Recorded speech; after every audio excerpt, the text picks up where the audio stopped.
Eu peço licença aos meus mais velhos, às minhas mais velhas para chegar. Sejam todos muito bem-vindos, bem-vindas e bem-vindos ao meu podcast Boteco da Patroa. Eu sou a Lívia Teodoro e esse é um podcast pra gente rir, conversar, trocar ideia, mas também é um serviço de utilidade pública.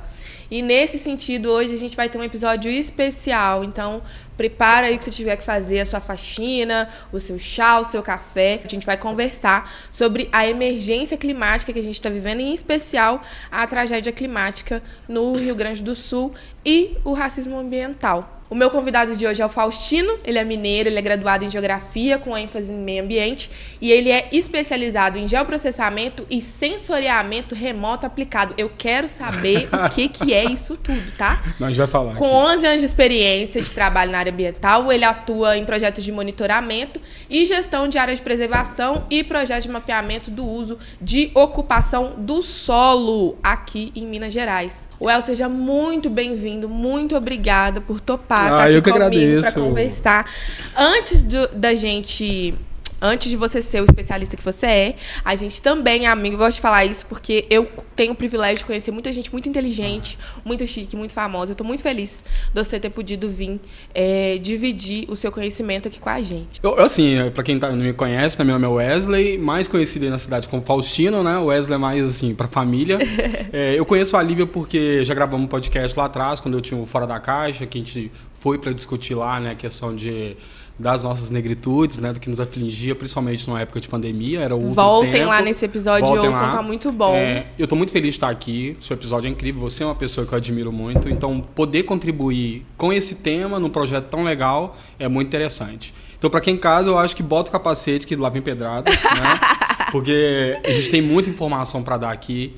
E falando de meio ambiente, a gente está no melhor tempo para falar sobre isso. Melhor tempo, olha que trocadilho ruim. Falando de meio ambiente, a gente está no melhor momento para falar sobre isso, né? Não só por causa da tragédia do Sul, mas porque a gente vem aí de 2 anos de grandes tragédias climáticas, né? Sim. A gente veio de ondas de calor, a gente está vindo de enchentes, a gente está vindo de baixas temperaturas, assim, não só no Brasil, a gente pode falar isso no mundo inteiro. Todo. Se faz muito necessário e eu tô super disposto aqui pra gente ter essa conversa. Ai, que bom, cara. Infelizmente, as pessoas quem não escuta conselho, escuta coitado. As pessoas só escutam quando a gente já tá bastante lascado. Então, que bom que a gente tá aqui pra poder conversar sobre isso, mas que pena que seja nesse momento. Então, para começar, a essa altura do campeonato, eu imagino que todo mundo já tá sabendo o que tá acontecendo, né? Todo mundo que não está debaixo de uma pedra enterrado já sabe o que está acontecendo, mas, em resumo, o Rio Grande do Sul tem enfrentado severas consequências das chuvas, com muita gente desabrigada, centenas de mortes, desaparecidos, milhões de pessoas afetadas. Assim. Eu fui atrás de dados e, segundo os relatórios oficiais, até sexta-feira, dia 10, foram registradas 113 mortes, além de 146 pessoas desaparecidas, e mais de 1,9 milhões de pessoas impactadas em menor ou em maior grau, sabe? A situação tá tão feia e só piora que a gente tem tinha até sexta-feira, mais de 69 mil pessoas buscando abrigos, mais de 337 mil desalojados e quase 800 feridos socorridos. É muita gente, assim. Os números são impressionantes, né? A gente está falando de mais de 300 municípios diretamente ou indiretamente afetados. Eu acho que a gente já viu tragédias ambientais no Brasil, a gente já viu chuvas aqui no nosso estado. Sim. Já viu chuvas aqui em BH, Petrópolis, Bahia, ano passado. A gente já viu tragédias, mas na proporção que aconteceu no Rio Grande do Sul, de atingir tantos municípios, você coloca o estado em xeque-mate, né? Eu vou aproveitar essa deixa para te perguntar. Isso tudo que a gente está vendo, esse número enorme, esse desastre, isso era evitável? Eu gosto de pensar que não, que o desastre não seria evitado, mas as consequências talvez. Porque hoje já é uma realidade da política pública lidar com mudança climática. Para pensar você na sua cidade. Sua cidade tem um departamento para cuidar de mudanças climáticas? Ou ainda no Brasil, nas prefeituras, é algo para se pensar no futuro? A gente pensa em mudança climática e acha que é algo que cabe aos governos federais, aos governos estaduais, às cúpulas da ONU, de discutir as cúpulas do clima, né, discutir isso no nível acadêmico, no nível técnico, mas hoje a gente precisa falar disso no nível político, né? Já não é mais só no nível de uma discussão teórica, porque a gente está vivendo isso na prática. E o ônus é muito grande. porque a gente está falando de vidas perdidas, de estruturas de casa, pessoas ficaram desabrigadas. E por mais que os estados e prefeituras procurem ignorar que exista uma mudança climática, eles precisam pagar esse preço em algum momento. E a gente está vendo que as cidades inteiras precisam ser reconstruídas. Agora, você me perguntou, dava para ser evitado? Eu não sei se a gente evitaria as enchentes, mas talvez a gente poderia evitar a forma que nossas cidades se desenvolvem. Boa parte das cidades do Brasil estão localizadas no litoral. Gente. Visando que os litorais mundo afora são as áreas mais frágeis pelo aumento do nível do oceano ou por qualquer mudança climática, nós temos grandes problemas para a nossa população no futuro. Sim. Porto Alegre, o que aconteceu no Rio Grande do Sul, é um grande alerta para cidades como Rio de Janeiro, Salvador, Recife. Cidades que estão na costa e podem sofrer quando a gente tiver eventos climáticos raros. As pessoas estão colocando vários fatores assim, Lívia, sobre essa situação no Rio Grande do Sul. É uma insuficiência na gestão pública por parte do ser humano, que ocupou a cidade, fez aterros e ocupou a orla do Guaíba a mais do que poderia ter ocupado. Falta de investimento em saneamento, em escoamento de água, habitação. A gente pode listar inúmeros problemas ali que ocasionaram. Teve um efeito muito raro, que foi um ciclone, um evento climático raro, que também causou aquela quantidade de chuva em muito pouco tempo. E você também tem a característica geográfica da região, porque a gente está falando de uma grande metrópole localizada na margem de um lago, que é um lago-rio, né? O Guaíba é diferente. Eu vi essa discussão no Twitter. Porque ele não é exatamente um rio, ele não é exatamente um estuário, ele não é exatamente uma lagoa. Ele é um corpo hídrico muito especial. Então, todas essas características fizeram que a tragédia fosse maior, porque o nível das águas subiram exponencialmente e você não tinha como dar vazão para aquilo. Então, se você para pensar, várias cidades ocupando aquela margem, ou a bacia hidrográfica daqueles rios, você vai ter as enchentes, né? Eu vi uma matéria que falava que ele não subiu além do dique, que o dique tinha 6 metros, ele não chegou a 6 metros, que ele estava vazando por falta de manutenção desse dique. Tem essa questão também, né? Que a gente tem as estruturas que são negligenciadas, que, igual você diz, dava para ser evitado. Talvez ninguém nunca... Assim, a gente nunca simulou uma situação dessa. Sim. Então, ou seja, eu acho... Vamos pegar aqui Minas Gerais aqui. Antes da barragem de Mariana romper, a gente pensava ou se preocupava com isso? Não. Então, quando aconteceu aquilo, no mundo, já teve rompimento de barragem de mineração antes, mas aqui no Brasil foi a nossa primeira grande tragédia em Mariana, e dali você começou a pensar critérios de melhoria em infraestrutura, em análise, em fiscalização. Por que a gente não pode evitar a tragédia? Sim, a gente pode evitar a tragédia, talvez não o nível de exploração que a gente tem, ocupando... Cortando árvore, permitindo que pessoas ocupem áreas ali, a jusante, né, que é abaixo das barragens. Mas hoje, talvez, nada se justifique no futuro novas barragens romperem.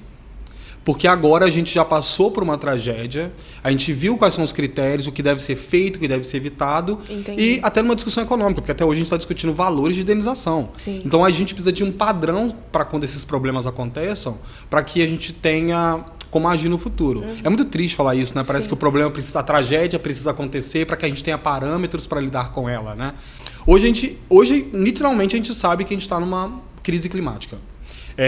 Lá na década de 2000, né, entre 2000 e 2010, o Al Gore, que era aquele político que concorreu com Bush, ele foi um dos principais expoentes, assim, não só no mundo em geral, a levar a discussão sobre aquecimento global, crise climática a nível político. Ele fez toda a campanha presidencial dele lá e perdeu para o Bush, né, porque a gente vai priorizar um cara que incentiva a industrialização em vez de um cara com a pauta verde, com a política verde. E o Al Gore, ele foi descredibilizado, mas tem um documentário muito famoso dele, que eu cresci assistindo, que chama Uma Verdade Inconveniente. Já ouviu falar? Não, mas vou procurar. Se todo mundo procurar, você vai ver que ele está desatualizado dos dados, mas ele fala de um mundo até 2006. E ele já falava de um mundo que em 30 anos, 20 anos, a gente estaria vivendo o caos. Se você pega os gráficos, os dados, as informações daqueles estudos, hoje nós estamos vendo exatamente aquelas consequências. Ou seja, lá atrás, a gente sempre teve ambientalistas, estudiosos que pautaram e pontuaram as questões das mudanças climáticas. E foram ridicularizados, taxados de doido. Doido, porque, na verdade, quando se fala de mudança climática, a gente está falando que os governos vão tirar do bolso, né? Quando a gente fala de mudança climática, a gente está falando de saúde, de educação, de empregos. hoje a gente já tem um ciclo diferente na produção de alimentos, porque nós temos um ciclo diferente no consumo e na taxa de chuva. Tempos maiores de seca.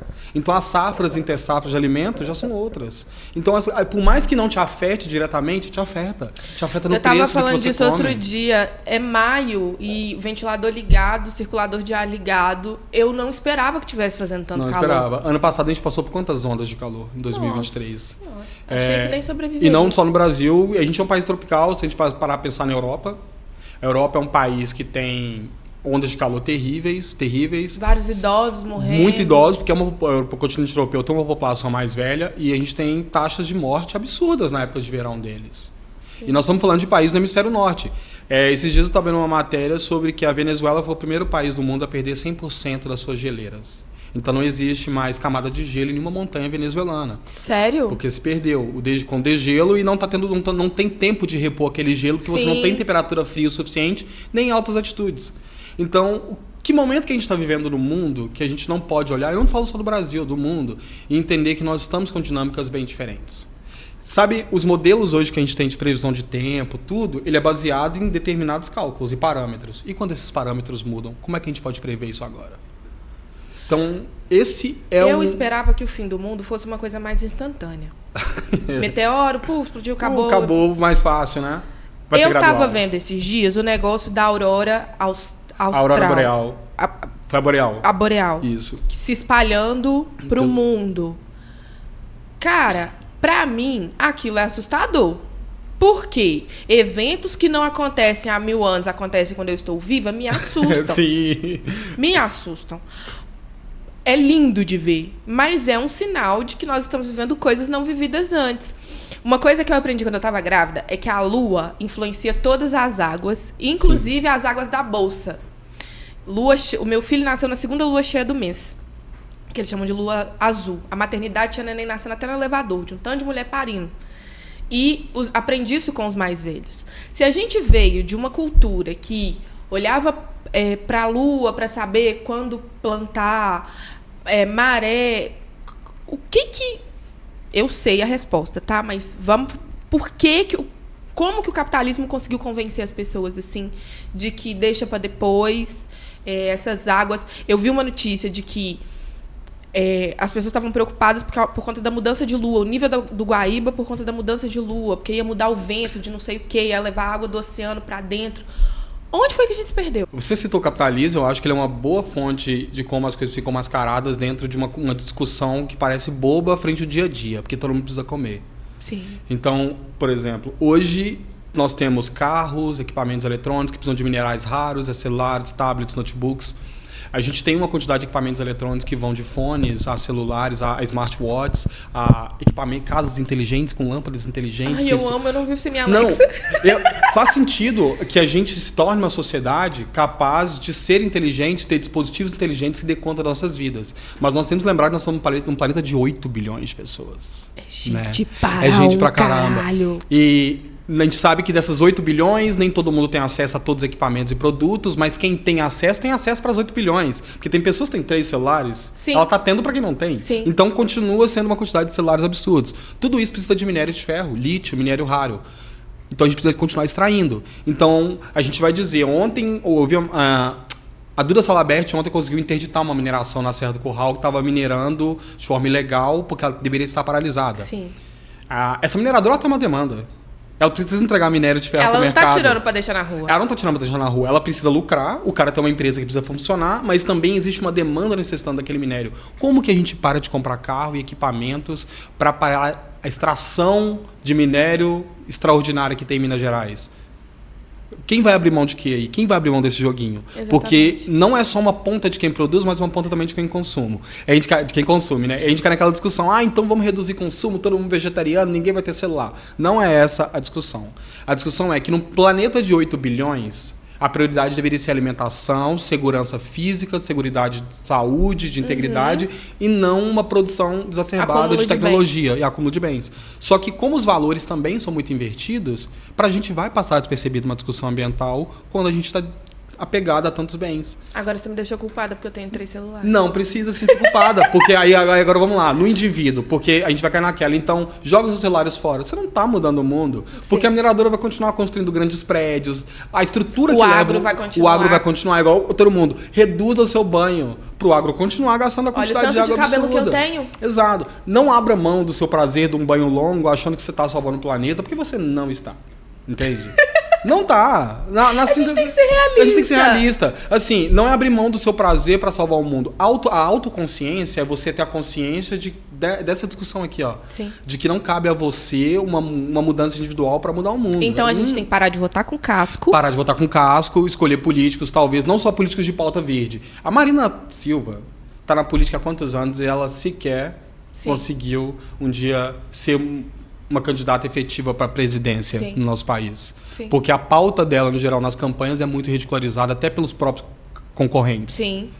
Então é isso. A gente tem um presidente, o Lula, por mais que seja um presidente que é das massas, ele tem uma pauta social muito, muito interessante. O Lula é um presidente que não tem uma pauta ambiental. Ele tem uma pauta de proteção à Amazônia e tal, mas o Lula sempre foi uma pauta desenvolvimentista. Sim. Ele critica muito o Brasil ter que parar de desenvolver para se preservar.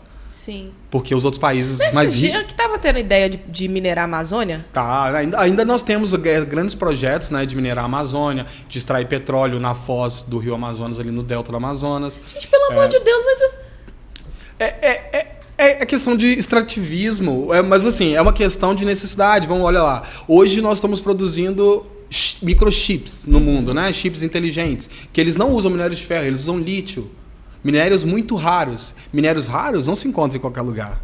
Então, países que têm terras raras para extrair esses minérios, para vender chips caros, para sua casa inteligente, para tudo inteligente, eles precisam ser extraídos. Ninguém vai preservar.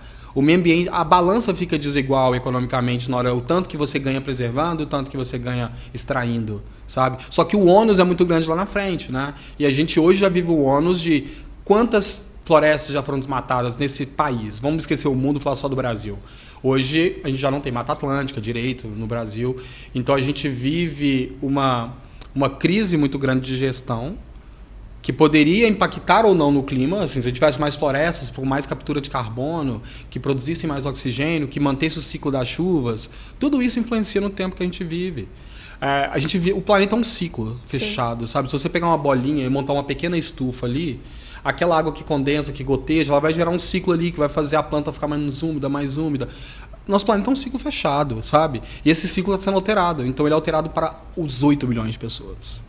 Né? E eu vou trazer outro dado aqui, que eu me choco muito com todas as informações que eu tô vendo. Fui estudar para fazer esse episódio e tô mais chocada ainda. Eu tenho aqui a reportagem do Correio Brasiliense, uma cronologia da tragédia, que é desesperadora, cara, assim. 29 de abril, primeiro alerta vermelho. 30 de abril, primeiras mortes. 2 de maio, mais morte. 3 de maio, mais da metade do estado afetada.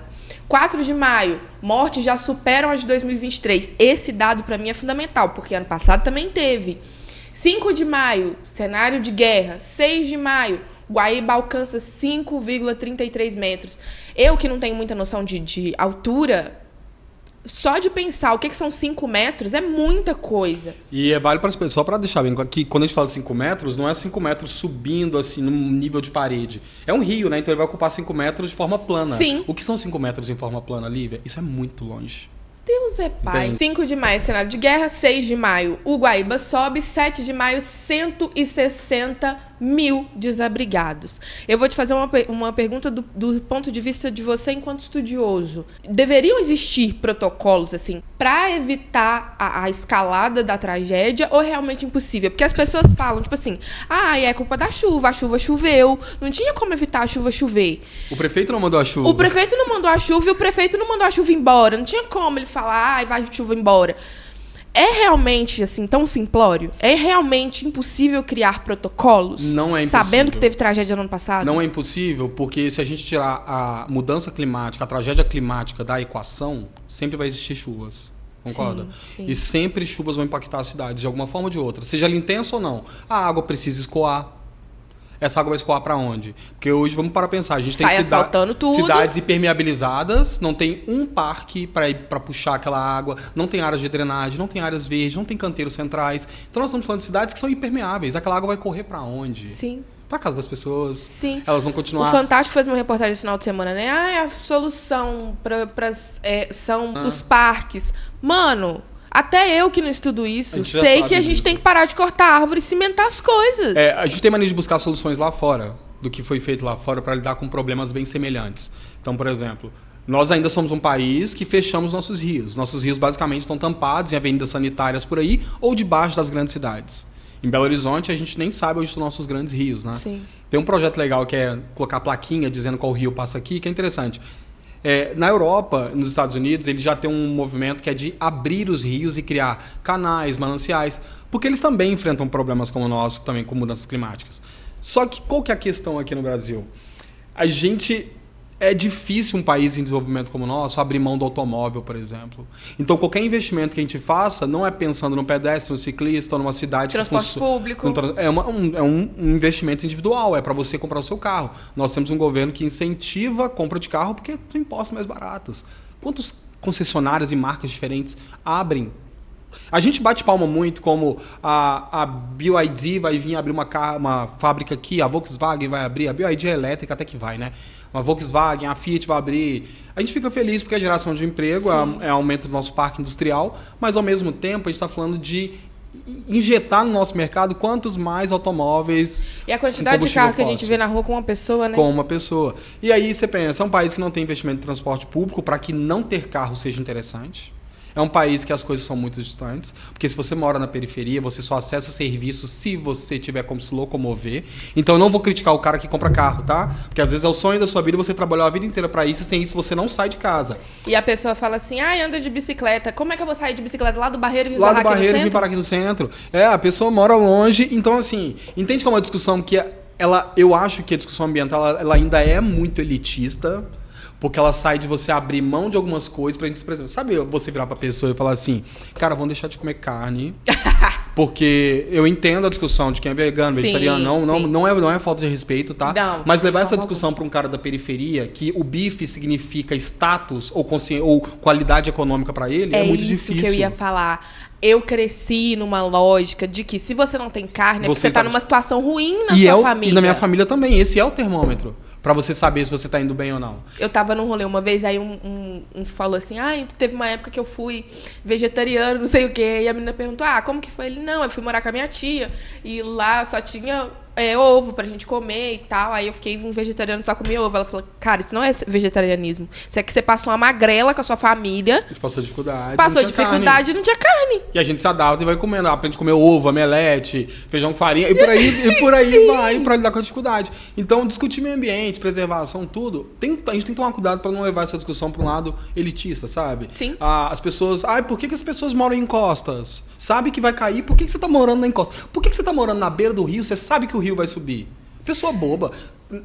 A gente tá falando de um país que tem problema de habitação, um país que não teve reforma agrária e um país desigual.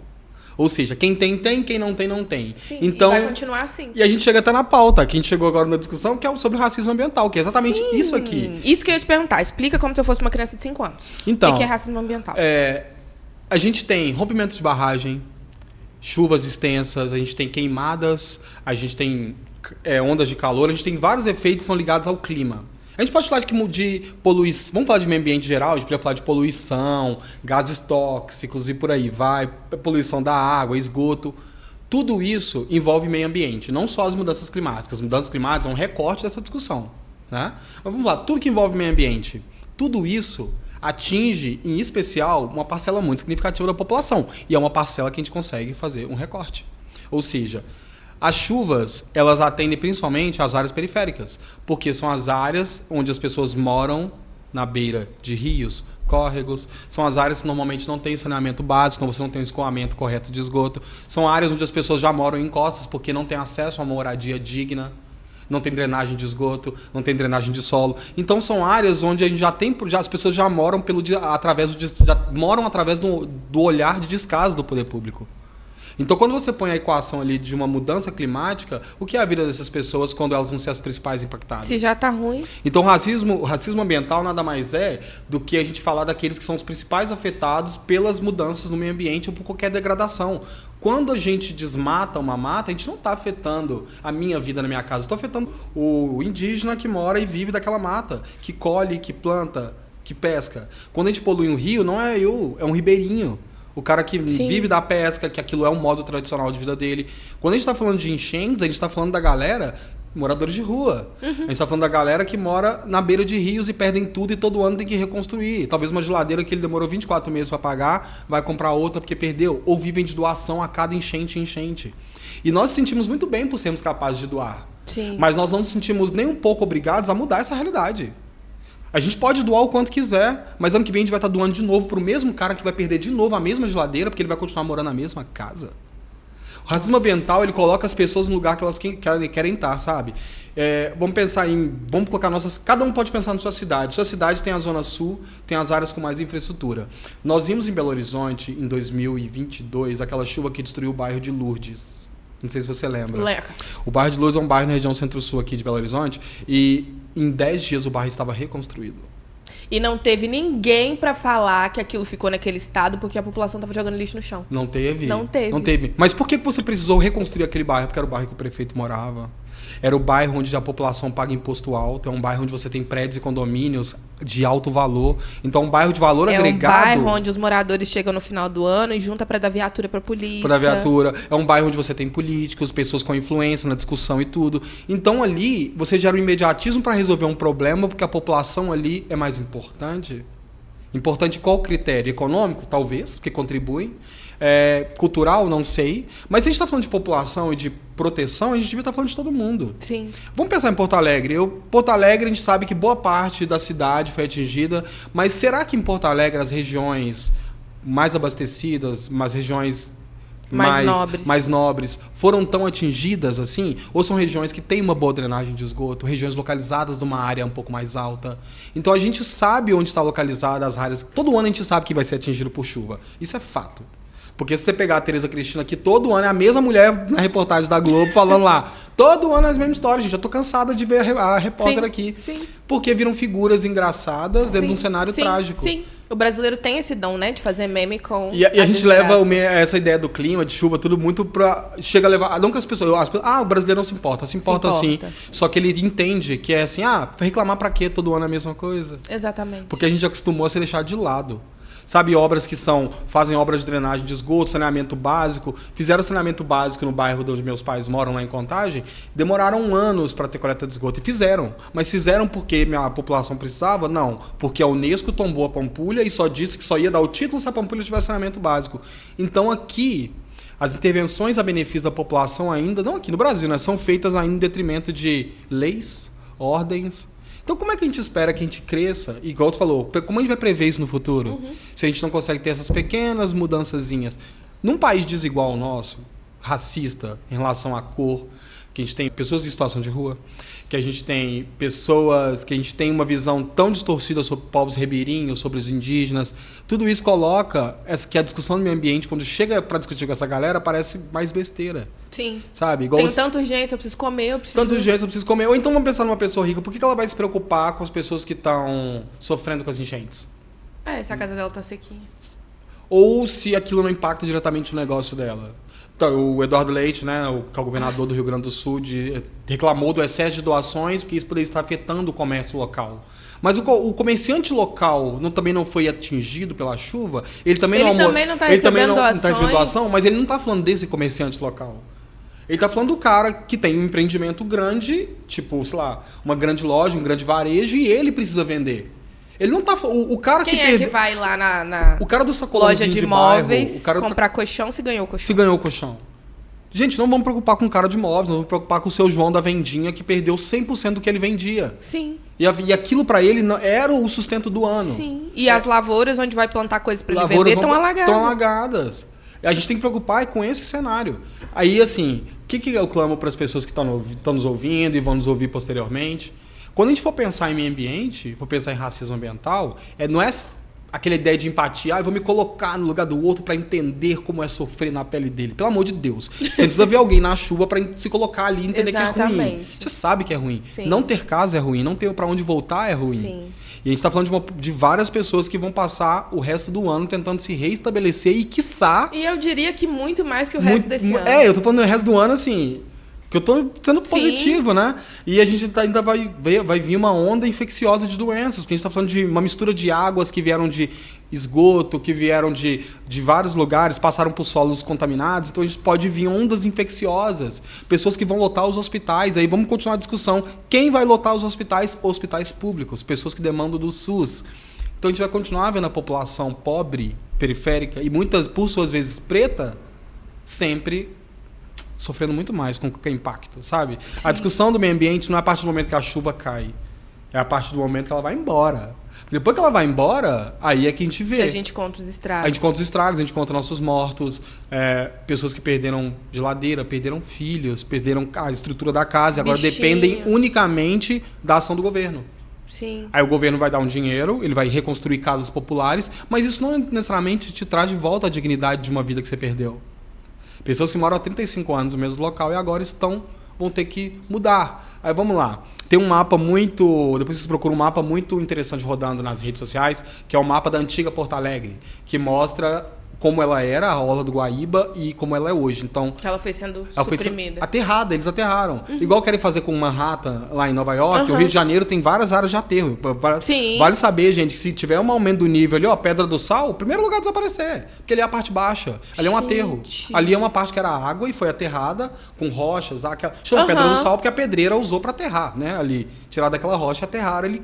E a gente vai aumentando a terra, o espaço útil. Nova York já não cabe gente, então eles querem criar um aterro em torno da ilha de Manhattan para construir mais casas, porque demanda de moradia, pessoas... 2 centímetros de geleira que derreter lá em cima. Já era todo mundo. Ou seja, as cidades hoje têm que começar a construir pensando, se derreteu mais uma geleira, até onde vai? Assim, a gente que está aqui, a gente não vai sentir esse efeito quanto às cidades litorâneas. Mas isso é uma perda enorme para um país. Eu lembro que quando eu era criança, eu vi uma reportagem no Fantástico falando que tinha um vulcão, não sei onde, que já tinha milhares de anos que ele não entrava em erupção, mas que se ele entrasse, poderia provocar um tsunami imenso que chegaria à costa brasileira. Eu passei um mês da minha vida com medo do tsunami vir de noite me matar. Eu tinha pesadelo. Eu moro em Birité, gente. Mas eu tinha pesadelo com isso. Só que meu medo de criança hoje pode ser real. Lógico porque o nível de água subindo vai deixar de existir certos lugares. Eu estava vendo aquela praia famosa no sul do país também, que a galera gosta de exaltar, mas que a praia não bate nem sol, porque os apartamentos são... Balneário? Balneário! Os apartamentos são praticamente, você atravessou a rua, você tá na areia, e altíssimos. Isso aí mostra a nossa relação com o meio ambiente e espaço, né? Porque, assim, o Rio de Janeiro é uma cidade que muita gente pode criticar, mas lá eles pelo menos mantêm o zoneamento de que prédios até máximo tal altura para não comprometer vista, incidência do sol ou prejudicar a praia. Aí você pensa assim, pensando em mim enquanto banhista? Não, gente, é pensando em incidência do sol, é para não ter prédio espelhado, mandando raio de sol pra puta que pariu. Aquele prédio horroroso que a gente tem ali perto do Antônio Carlos, né? Que a gente não precisa citar o nome, mas aquilo é feio. A gente sabe. E assim, são prédios inteligentes. Vale pensar, hoje a gente vive num mundo onde as construções modernas são muito inteligentes.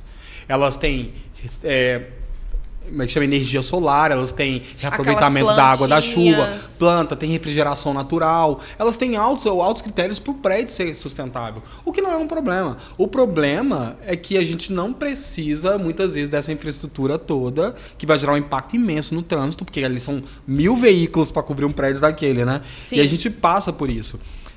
Eu gosto sempre eu dei uma palestra há um tempo atrás para os adolescentes.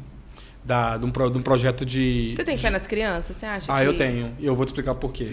Porque por mais que a gente pense, é outra geração, cara, eu cresci ouvindo de muitos adultos que a minha geração era uma geração perdida e eu tô aqui tentando fazer a diferença. Estamos. Então a gente vai continuar olhando para a geração do seu filho, de quem tá vindo, achando que é uma geração perdida, mas não é. Entendeu? Sim. Não é mesmo. E cada vez quem tá vindo tem mais condição de melhorar essa discussão. Porque eu acho que a geração que está vindo, eles talvez sejam menos apegados a trabalho. Uhum. entendeu? Igual a nós. A biscoito de chefe. A biscoito de chefe. Ou essa estrutura de trabalhar 8 horas. Então, talvez eles quebrem mais fácil o ciclo da discussão do tipo, isso aqui é importante pra mim. Não isso aqui. Sim. Porque nós ainda pensamos, eu quero discutir meio ambiente, mas deixa eu acordar às 6 horas da manhã para ir trabalhar primeiro, depois eu chego e discuto isso, minhas horas vagas. Então tem muito isso. E eu fui fazer uma palestra no Juventude de Contagem, que é um município aqui perto, e sobre racismo ambiental. E o público era uma galera de 14 a 21 anos, jovens de periferia, que iam ali para fazer cursos, atividades. Para eles não ficarem na rua, eles iam para esse espaço. Então você tinha uma gama de galera muito grande. É basicamente o nosso CRJ, né? E aí eu tô assim, cara, não sei como é que vai ser essa discussão, porque eu sempre discuti isso com pessoas ou da faculdade ou minimamente dentro de uma sala de aula. Então, quando eu fui começar a discutir com eles, eu falei, vou levar essa discussão, vamos sentir como é que vai fluir. Então, que eu comecei a falar, o cara que eu menos esperava que tivesse interessado na discussão, porque, assim, nem sem estereótipo nenhum, mas era o cara mais mano ali, ele não queria, ele tipo assim, Tava claramente cagando pro assunto, mas uma hora ele simplesmente levanta a mão e fala assim, como é que eu vou me preocupar com isso se tem um esgoto na porta da minha casa? Isso, aí isso dá aquele estalo e eu falei, beleza, vou pegar isso aí, vamos começar essa discussão a partir disso. Então assim, mas fala mais sobre isso. Ele falou assim, eu vou preocupar com qualidade da água, preocupar com isso, tem um cano de esgoto que inunda minha casa toda vez. Para ele isso não é importante. Não é importante a gente dizer para ele sobre mudança climática. Sim. Sobre, vamos reciclar o lixo. Sim, sabe? Sim. Vamos fazer isso. É outro ponto que nem chegou ainda. Porque a gente está falando de um país que tem uma cidade... Tem um estudo que saiu ano passado, a partir do censo do IBGE, que o censo foi divulgado, e a partir do censo a gente pegou vários dados e boa parte das capitais, tá? Não vou nem falar das outras cidades, não tem saneamento básico. Gente. Tem cidades tem capitais que não passam de 60% dessas moradias com saneamento básico. Então, se você pega... Aí, quando eu falo de racismo ambiental, investimento, a gente pode falar assim, a nível global, municipal, estadual, até chegar na sua casa. Por exemplo, estamos passando por grandes épocas de chuva. Quais são as áreas do planeta que estão sendo mais atingidas? A América do Sul e a África. Congo, Quênia, estão igual ao Rio Grande do Sul, debaixo d'água. Eu li uma reportagem outro dia falando que o país no mundo que mais sofre com a emissão de gases poluentes é o país menos desenvolvido em termos de tecnologia. E o que menos polui. E o que menos polui. Porque ele vai pagar pelo preço de quem polui. Porque, como eu disse, o mundo é um só, né? Você pode poluir aqui, a sua poluição não vai ficar no Brasil. Sim. Ela está no globo. Sim. Então, qualquer poluição que os chineses, os americanos, que exista no mundo, ela é para todo mundo.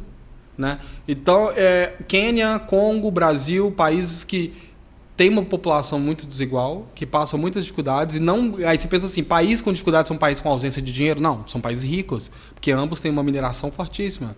Mas, exato, mineradoras brasileiras do Congo, do Quênia, não, mineradoras britânicas, australianas, que mineram, deterioram esses lugares, o meio ambiente, e voltam com dinheiro e com o ônus para a sede deles em Londres, Nova York. Então, a gente ainda vive, olha só, a gente está falando de um mundo onde tem uma linha que traça onde são as terras que vão ser extraídas, as terras vão ser deterioradas e onde vai parar o lucro, que o lucro continua sendo no hemisfério norte. Pensa no Brasil, as mineradoras, a sede delas, nenhuma delas está em Belo Horizonte, estão todas em São Paulo. Sim. Mas é em Minas e no Pará que eles extraem. Por que a sede não está aqui gerando emprego e renda? Sim. Por que a Vale, a Gerdau não estão com prédio aqui? Emprego e renda que não seja quebrando pedra. Quebrando pedra. Já que você vai minerar, constrói a sede na capital para você gerar emprego, renda e fazer a economia girar, ao menos para contrapor algum tipo de compensação. Mas a sede vai estar em São Paulo, porque é o centro financeiro. Com várias empresas, como as empresas que deterioram Maceió, o Nordeste, também não estão com sede lá. A Braskem, a sede está em São Paulo. A sede está em São Paulo. E podia estar em Maceió, gerando minimamente renda para a população de Maceió, ou estarem lá para responder próximo ao poder público, né? Sim, porque é fácil falar de cá de São Paulo, se não é o seu bairro que está cedendo. E você gera emprego em São Paulo, claro, é o centro econômico do país, mas você entende que a segregação, ela vai. Então, assim, a gente sempre... Eu vou poluir lá, mas vou ficar aqui. E falando disso que você está dizendo sobre BHP, Braskem, Vale, porque a Vale ela é brasileira, mas ela opera em outros países, da América do Sul e da África. Então, o Brasil, a nossa mineradora também age de forma predatória em outros países mais fragilizados que o Brasil. Então é uma nova forma de colonizar. É o ciclo do canibalismo, né? Você vai sempre canibalizar quem é justamente menor que você.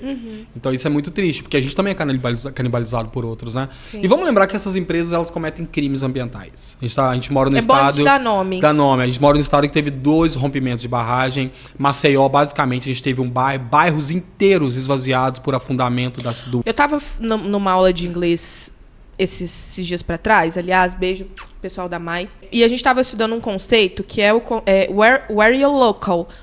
Não é where you're from, não é o país onde você nasceu, é o local. É onde sua história está. Quando você afunda um bairro, você afunda onde está a história das pessoas. Na geografia existe o conceito de lugar, né? Lugar é diferente de espaço, é diferente de território, porque lugar é aquilo onde está seu coração.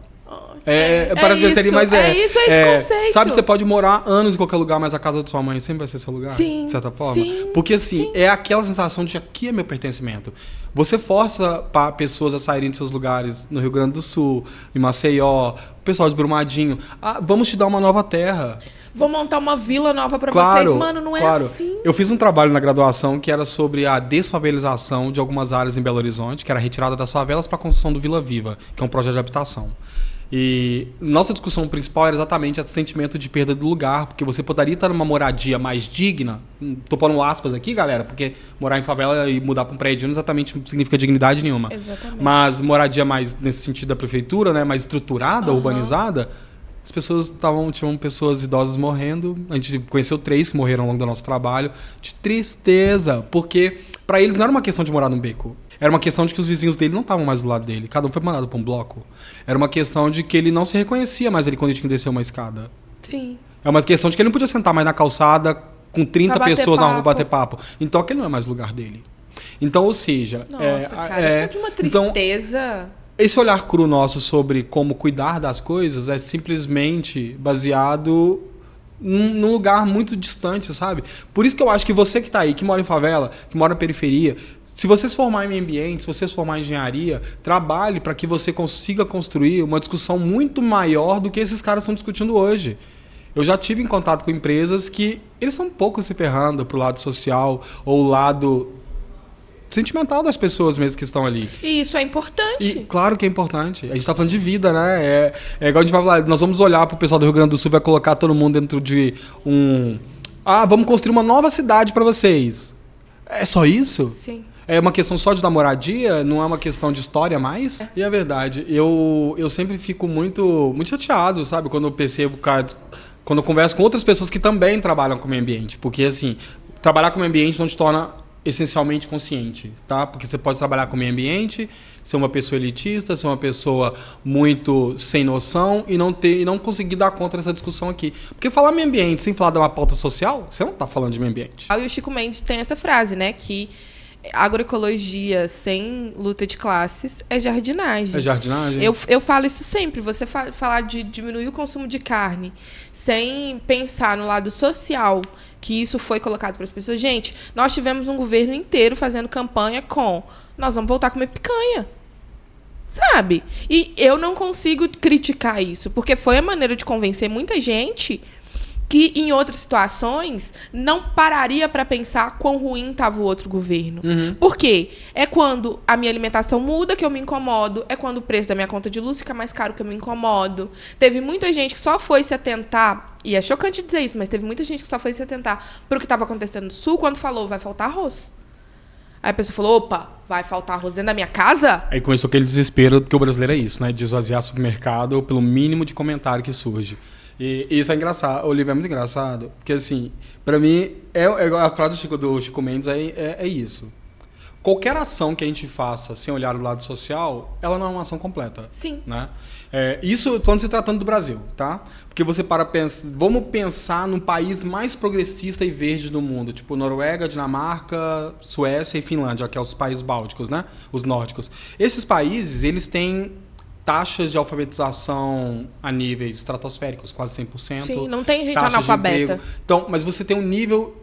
Não vou nem falar de civilidade, porque essa palavra seria errada nesse contexto, mas eu acho que eles, enquanto sociedade, eles caminharam para um lugar onde a discussão de meio ambiente pode ser feita lá de uma forma sem agredir ninguém. Mas aqui, é porque você tira das pessoas, da maioria das pessoas, uma preocupação com qualidade de vida, você tira saúde, você tira, sabe, não saber se o meu filho vai ter acesso a uma escola boa me deixa tão preocupada a ponto de não conseguir pensar que eu tenho que separar lixo para reciclagem. Sabe como que a gente chegou a separar lixo para reciclagem na minha casa? Eu moro na periferia, na região metropolitana de Belo Horizonte. Sabe como que a gente chegou nessa discussão? A minha mãe fez amizade com uma senhora que é catadora de material reciclável.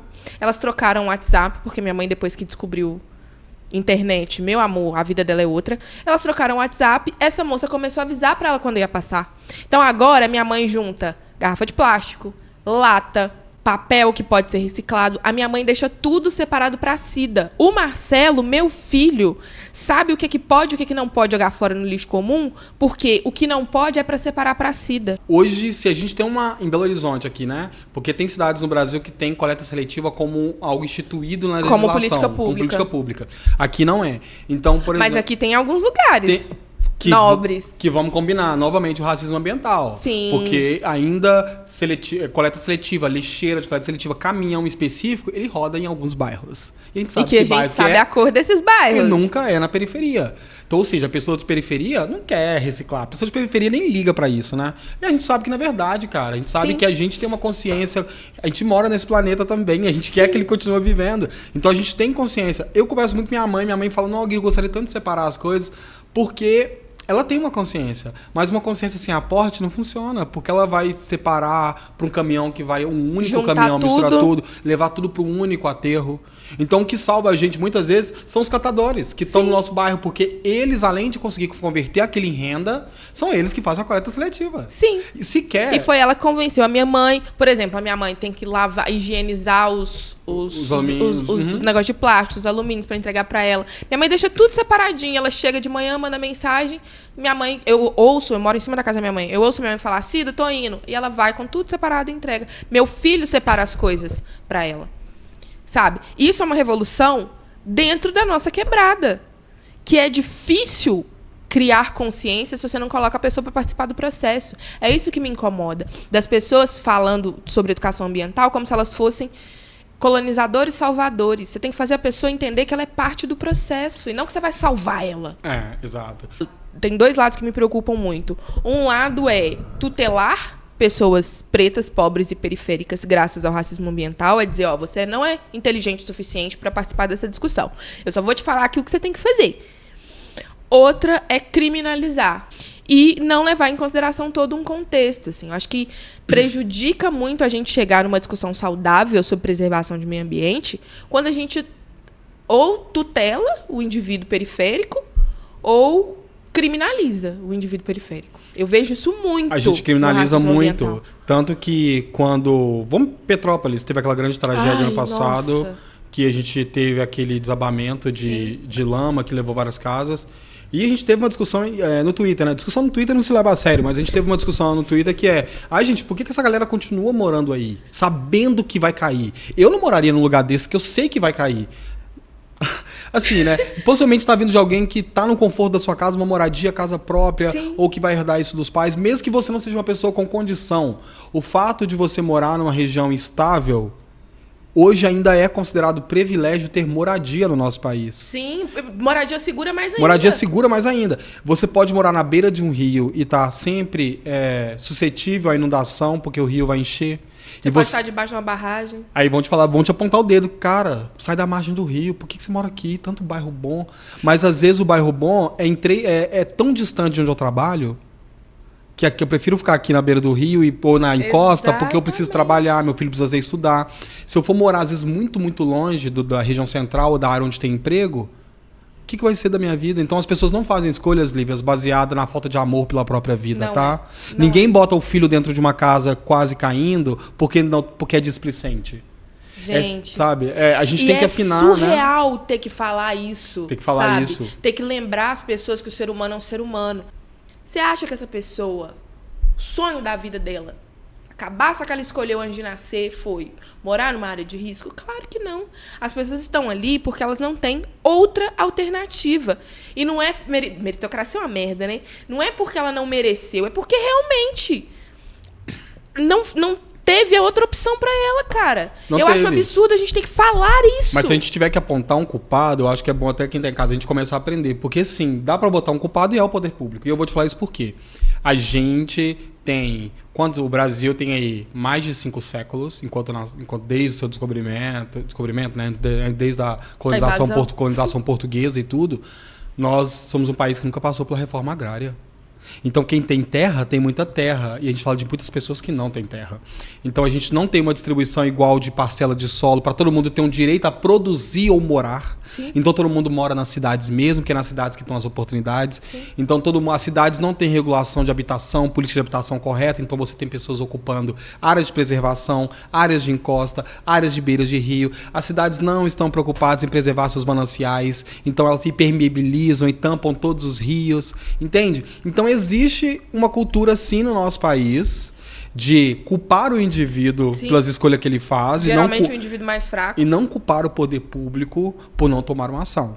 E como a gente não vive num país onde os estados estão muito abaixo do governo federal, existe uma codependência muito grande, você não tem tanta autonomia para legislar algumas questões a esmo, né? Você precisa de sempre ter aprovação, às vezes, do governo federal, os outros poderes.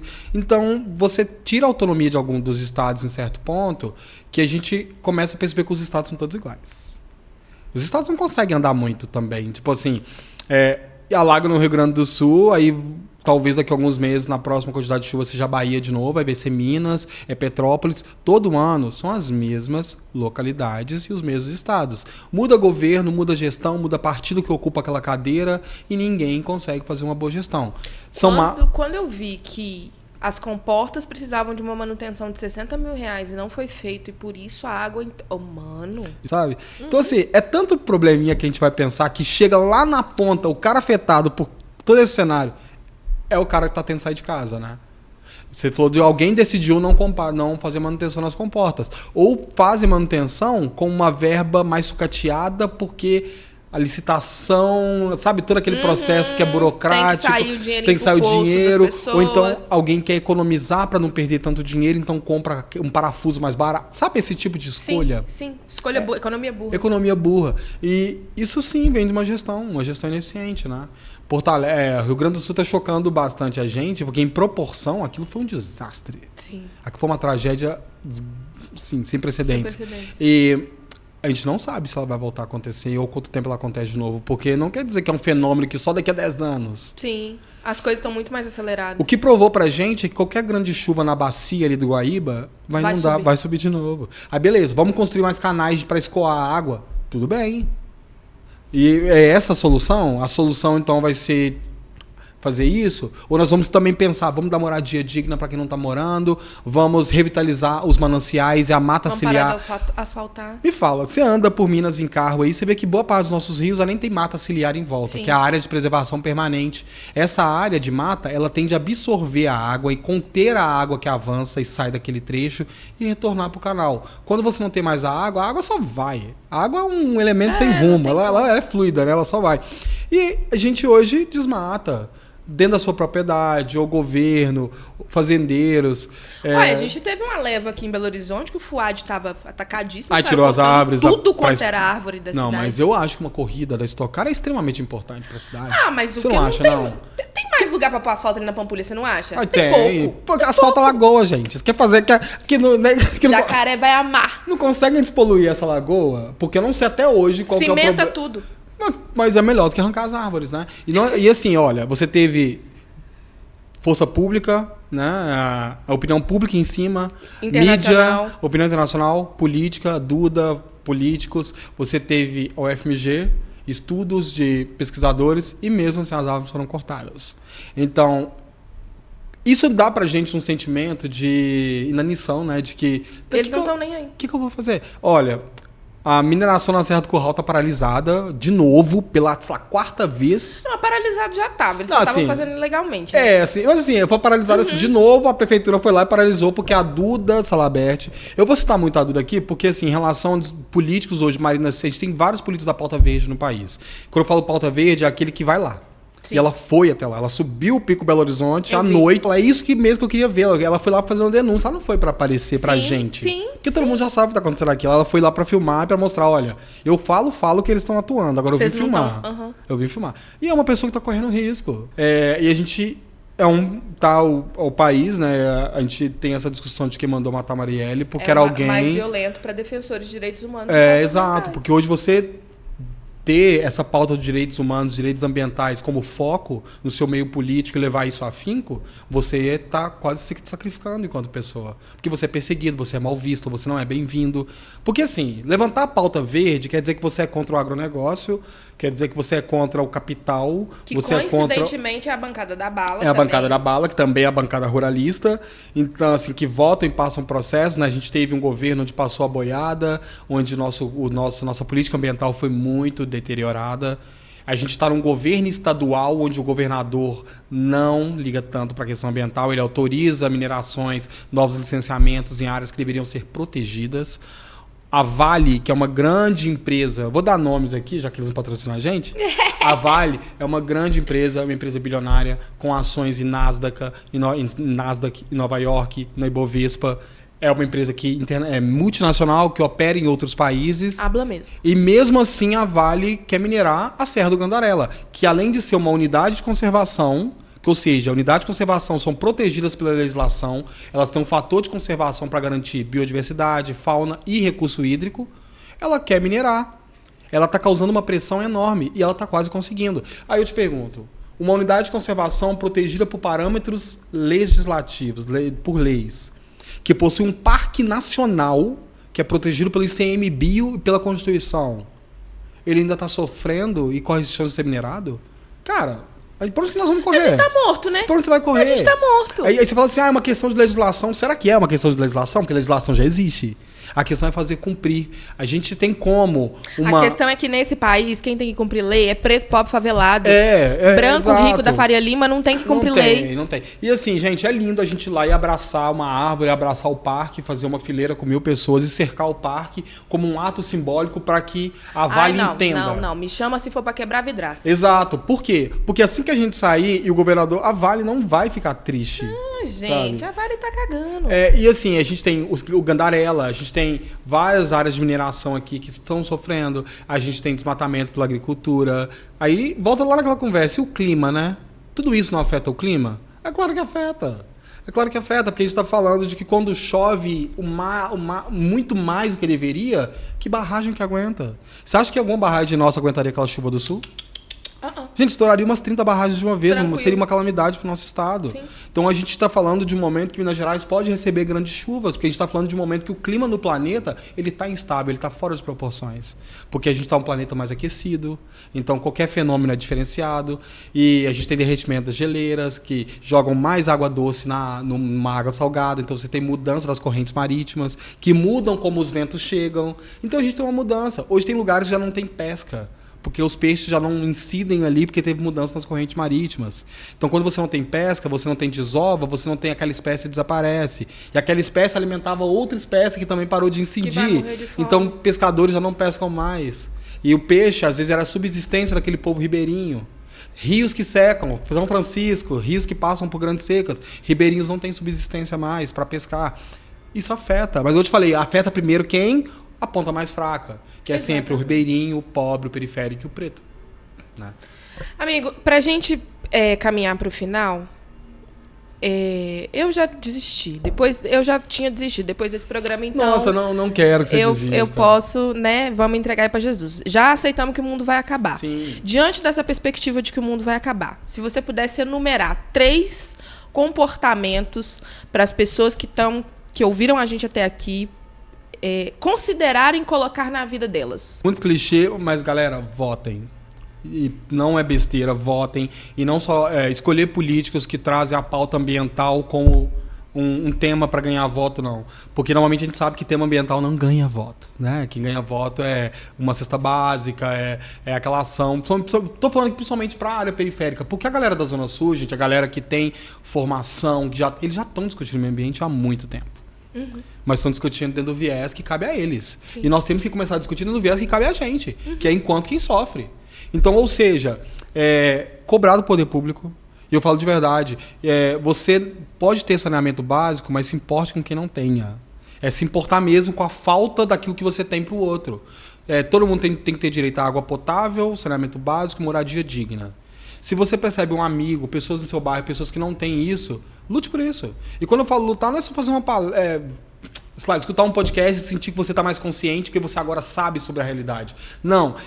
Se você conhece alguém que está numa realidade de dificuldade, tenta atuar ajudando antes mesmo da tragédia acontecer. Não vai doar roupa ou, sei lá, um alimento, alguma coisa para alguém depois que a pessoa perder a casa.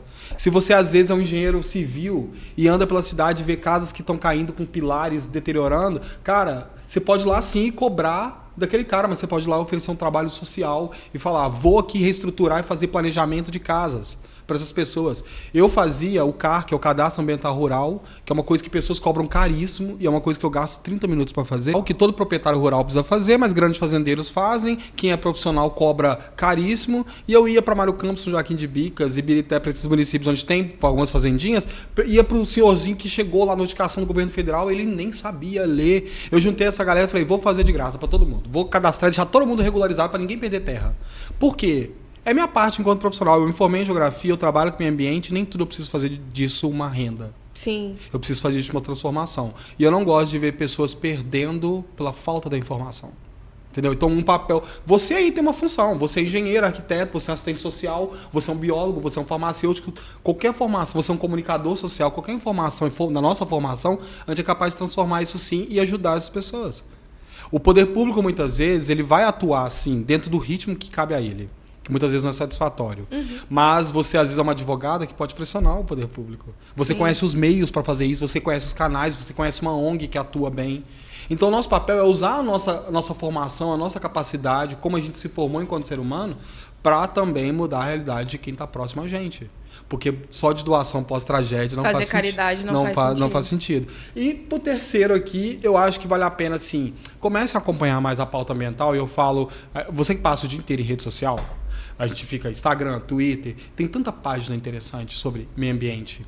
E tem páginas assim, ó, meio ambiente Belo Horizonte, meio ambiente Ibirité, meio ambiente da sua cidade. Sempre tem aquele cara lá com 500 seguidores que ninguém tá dando atenção. Tem um cara que é maravilhoso, que em Belo Horizonte, ele construiu um sistemazinha para barrar folha, móveis, tudo que jogou, fogão, geladeira, que caía no Correio do Onça. Então o cara, é tipo assim, uma barreirinha, barrajazinha, e todo mundo zoa, porque é uma coisa muito feita com galão, uma coisa bem simples, que ele fez no quintal da casa dele. A Prefeitura de Meio Ambiente chegou lá e bateu palma pra ele. Porque falou assim, cara, mandaram prender ele porque ele tava interferindo no Rio, tá? Chamaram denunciar. A Prefeitura de Meio Ambiente chegou lá, você achou mesmo que eu vou prender o cara pra ele tá fazendo isso aqui? Ele tá ajudando. Ele tá ajudando. Então, conheçam essas pessoas, ele tem 500 seguidores, porque ninguém vai seguir um cara que faz barreirinha pra limpar rio. Me manda, eu vou colocar aqui na descrição do episódio. Ninguém segue alguém que vai pro Gandarela todo dia pra ficar vigiando se a mineração tá chegando lá. Assim, a gente vai pra cachoeira. Eu adoro um parque nacional. Eu adoro uma cachoeira, eu adoro pegar um sol, eu adoro curtir o ecoturismo no Brasil. Mas, enquanto espectador que só vai para usufruir do melhor, isso é tão triste. Porque se a gente quer continuar que aquilo exista, a gente precisa de um pouco de papel nosso. E não é só quando a gente tá lá. Ontem eu postei vários stories sobre a situação do Gandarela e a Vale. E eu percebo que isso, além de não engajar, as pessoas não leem. Porque é tipo assim, depois eu falei isso, você viram que desmataram ali? Nunca é com a gravidade do caralho, olha o que eles estão fazendo. Sim. Olha quantas árvores eles cortaram. Quantas árvores. Olha o Parque Nacional que a gente está perdendo. Então, a pauta ambiental é muito mais do que um olhar verde sobre o mundo, tá, galera? É sobre a gente dar continuidade à qualidade da nossa própria vida. Porque senão não vai ter, né? Então eu fico com isso, com essa informação para vocês. E lembra, só antes de fechar aqui, esse ano a gente está acontecendo a COP, né, com a Conferência do Clima pela ONU, e quem está sediando, incrivelmente, é o Brasil. A gente vai ser em Belém, em outubro, novembro desse ano. Então, quem puder ir, Belém foi escolhido estrategicamente por ser uma cidade amazônica, pela discussão ser do clima, e por Belém ser uma cidade muito influente na discussão climática. Então, quem puder ir, vá para Belém, eu vou fazer o possível para mim ir também. E nosso país está sediando a Conferência do Clima, e o que sair dali podem ser parâmetros para a nossa próxima década. Porque nos últimos 20 anos a gente não alcançou nenhum dos parâmetros que a gente tinha estabelecido há 20 anos atrás. E bora juntar, galera, e fazer um bom trabalho. Porque só tem esse planeta. Só tem... Por enquanto, né? Se a gente terraformar Marte, esses são os planos, né? Vamos lá, Elon Musk. E agora vamos de serviço, tá? Como que a gente ajuda as vítimas da tragédia no Rio Grande do Sul? As mais de 10 mil agências dos Correios espalhadas pelo Brasil estão recebendo doações destinadas ao Rio Grande do Sul e eles enviam gratuitamente. Então, as pessoas elas podem doar itens como água, é prioritário, alimentos da cesta básica não perecíveis, material de higiene, material de limpeza seco, tá? Roupa de cama, de banho, ração, remédio para os bichinhos, remédio veterinário. O material também é transportado pelos Correios, ele vai até o Estado Gaúcho por meio das carretas dos Correios e não tem nenhum custo para quem vai fazer a doação. Você vai doar sapato? Junta os pares com fita adesiva ou com uma fitinha e outra coisa. Só doe coisas que uma pessoa que você ama usaria. Não é bota fora, não é para levar roupa rasgada nem furada. Pensa que as pessoas que vão receber essas doações, elas perderam tudo e são essas doações que vão fazer elas retomar a vida. Então, elas podem ir para uma entrevista de emprego usando uma roupa que você mandou e se ela estiver rasgada, suja, poída, é com essa roupa que ela vai ter que ir. Então, vamos ter consciência de que não é lixeira. Tá? Fala suas redes sociais também, pro pessoal seguir. Me segue nas redes sociais, @elfaustino. No Twitter também, @elfaustino, podem seguir lá. E foi um prazer estar aqui com você, gravando. Eu é que agradeço. Eu adoro sempre estar conversando com você, é uma delícia. Obrigada mesmo por você ter vindo. Aproveita para seguir o Boteco da Patroa nas redes sociais, @Boteco da Patroa Cast e as minhas redes pessoais, @Patroa mesmo.